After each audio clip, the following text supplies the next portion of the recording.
سلام دوستوں، زندگی میں پہلی دفعہ جو ذلت میں نے دیکھی ہے نا، اور بد دعائیں دیکھی ہیں اور گندی گالیاں سنی ہیں کانوں سے سنی ہیں، آنکھوں سے دیکھی ہیں۔ لاہور ملتان روڈ پہ تحریک لبیک کے بیچ میں کھڑے ہو کے جو تحریک لبیک کو پڑھ رہی تھی اور خادم حسین رضوی کو دے رہے تھے لوگ بد دعائیں اور مرد حضرات گندی گندی گالیاں، کیونکہ تمام راستے بند کیے ہوئے تھے اور مین ملتان روڈ بند کیا ہوا تھا، ان کی تمام گلیاں بند کی تھی، اپنی بسیں کھڑی کی ہوئی تھی۔ سارے دین کی کمائی کھانے والے مولوی، مفتی، قاری، حافظ جمع تھے۔ اسے کہتے ہیں بت پرستی، مردہ پرستی، بت پرستی خادم حسین رضوی کی۔ اور آپ قرآن اٹھا کے دیکھ لیں، ان سے پوچھ کے دیکھیں، میں ان سے یہی پوچھتا ہوں کہ اللہ کی شریعت اجازت دیتی ہے؟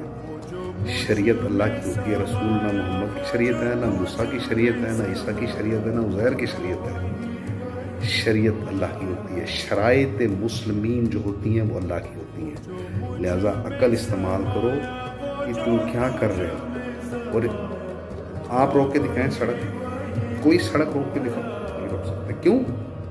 پیچھے اسٹیبلشمنٹ ہے جو سسٹم کو لے کے چل رہی ہے۔ ابھی یقین کرو، اتنی تکلیف پریشانی میں میرے گھر میں بہت سا مسئلہ تھا ایسا جس کی وجہ سے مجھے اتنی تنگی ہوئی ہے، تمام موٹر وے بلاک، ٹھیک ہے۔ جھوٹ بولا ہوا تھا کہ گجرانوالہ سے موٹر وے کھلی ہوئی ہے تاکہ میپ ادھر لے کے جائے۔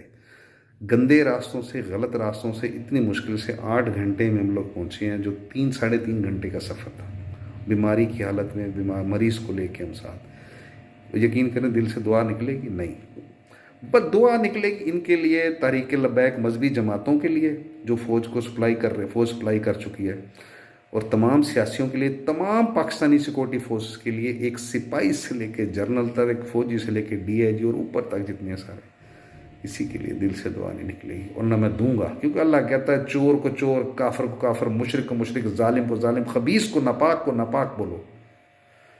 کہتا ہے ان بے غیرتوں سے، ان بد ضمیروں سے مت ڈرو، مجھ سے ڈرو اور سچ بولو۔ ان کنتم مسلمین، ان کنتم مومنین، ان کنتم صالحین۔ چوروں کے ساتھ کھڑے ہوں گے تو چور ہی کہلائیں گے، ان کی طرفداری کریں گے، جانے دو مولوی ہیں، حفظ کیا ہوا ہے، مولوی نماز پڑھاتا ہے، کوئی بخشش نہیں۔ جو ان کے ساتھ کھڑا ہو کے ان مجرموں کا ساتھ دے گا، وہ بھی انہی کی طرح مجرم ہے، ان کو سزا دی جائے گی۔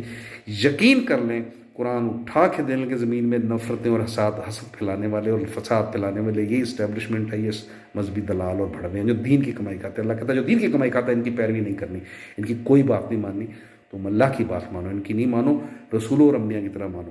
ان سب کی سزا سورہ مائدہ آیت نمبر 33 میں سزائیں لکھی ہوئی ان لوگوں کو۔ اسلامی ریاست نہیں ہے نا پاکستان، یہ تو نام ہے، ٹھپا لگا رکھا ہے انہوں نے اسلامی جمہوریہ۔ اگر اسلامی ریاست ہوتی ان سب کو لٹکایا جاتا چوکوں میں۔ بہرحال میں نے اپنی آنکھوں سے دیکھا، کانوں سے سنا، عورتیں رل رہی تھیں، برے حال تھے، میں خود کھڑا ہو کے لوگوں کے لیے رستے میں کلیئرنس کر رہا تھا وہاں پہ، اسی کنڈیشن میں، اسی ولیے میں، اس رب کے نام کے ساتھ کھڑا تھا۔ وہ جانوروں کی طرح کھا رہے تھے، جانوروں کی طرح حرکتیں تھیں، اور لبیک یا رسول اللہ، لبیک یا رسول، یہ کوئی باتیں کرنے والی؟ وہ کردار تو دیکھو اپنا، کرتوت تو دیکھو۔ تو ایک بت کی پرستش کرنے آیا جو اللہ کی شریعت کے خلاف تھا، جو اللہ کے بارے میں ہی غلط بولتا تھا۔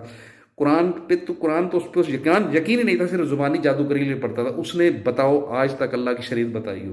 وہ تو رسول کی نام لے کے جھوٹی باتیں کرتا تھا، گندی باتیں کرتا تھا، کہتا رسول کا پخانہ ٹٹی پیشاب بلغم پاک ہے، صحابہ کھاتے تھے، اس کی ویڈیو موجود ہیں۔ توہین رسالت کے، یعنی رسالہ قرآن کے سب سے بڑے مجرم، اللہ کے سب سے بڑے مجرم، رسول کے نام پہ تہمتیں لگانے والے، گستاخی رسول کے مجرم، رسول کی غیبت کرنے والے، تحریک لبیک، جماعت اسلامی، پھر اس کے بعد جا کے دیوبندی، ہیں سارے فرقے والے، لیکن سب سے بڑی ابلیس اور شیاطین کی مثال خادم حسین رضوی لنگڑا، اس کی جماعت، اور وہ جو عطر اور جھاڑو بیچنے والا مولوی الیاس قادری پادری۔ عقل کرو، اپنی نسل کی طرف دیکھو، تباہ ہو گئی، ملک تباہ ہو گیا، ہر چیز تباہ ہو گئی، پاکستان کے تمام محکموں کے اوپر، تمام اداروں کے اوپر جاہل اور نااہل لوگ بیٹھے ہوئے، پوری دنیا تم پہ تھوک رہی ہے۔ تم 26 کروڑ عوام ہو کے کتے کا پٹا ڈال کے خود کو، اپنے آپ کو گھسیٹنے کے لیے ان کے ہاتھ میں رسی پکڑا دی تم نے، ان چند 100 لوگوں کی خاطر۔ انا للہ و انا الیہ راجعون۔ اللہ تعالیٰ کبھی اس قوم کی، اس لوگوں کی حالت نہیں بدلتا جو خود تبدیل نہ ہوں، خود تبدیل ہونا پڑتا ہے۔ اللہ کے بازو پکڑ گئی یا زبردستی کوئی نہیں لاڑے گا تمہارے۔ جہاد فی سبیل اللہ، اللہ کی راہ، اللہ کے حکم پہ عمل کرنا پڑے گا، اور مجرمین کو سزائیں دینی پڑیں گی، تب جرم ختم ہوتا ہے۔